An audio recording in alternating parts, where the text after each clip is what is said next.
குறைந்த விலைக்கு கச்சா எண்ணெய் வழங்கும் நாடுகளிடமிருந்து இந்தியா தொடர்ந்து கொள்முதல் செய்யும் என ரஷ்யாவுக்கான இந்திய தூதர் வினய்குமார் தெரிவித்தார்.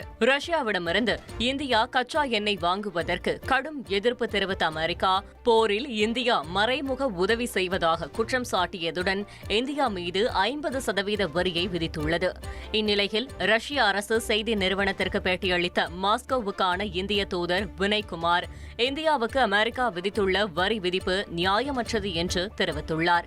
மேலும் 140 கோடி இந்தியர்களின் எரிபொருள் தேவையை நிறைவேற்றுவதே தங்கள் நோக்கம் என்றும், சிறந்த ஒப்பந்தத்திற்கு எந்த நாடுகள் கச்சா எண்ணெய் வழங்குகிறதோ அங்கு இந்தியா தனது வர்த்தகத்தை தொடர்ந்து மேற்கொள்ளும் என்றும் குறிப்பிட்டார். மலிவு விலையில் எரிசக்தி கிடைப்பது இந்தியாவின் பொருளாதார ஸ்திரத்தன்மைக்கு மிகவும் முக்கியமானது என்று தெரிவித்த வினய்குமார், அமெரிக்கா மற்றும் ஐரோப்பிய நாடுகளும் மாஸ்கோவுடன் தங்களது வர்த்தகத்தை தொடர்வதை சுட்டிக்காட்டினார்.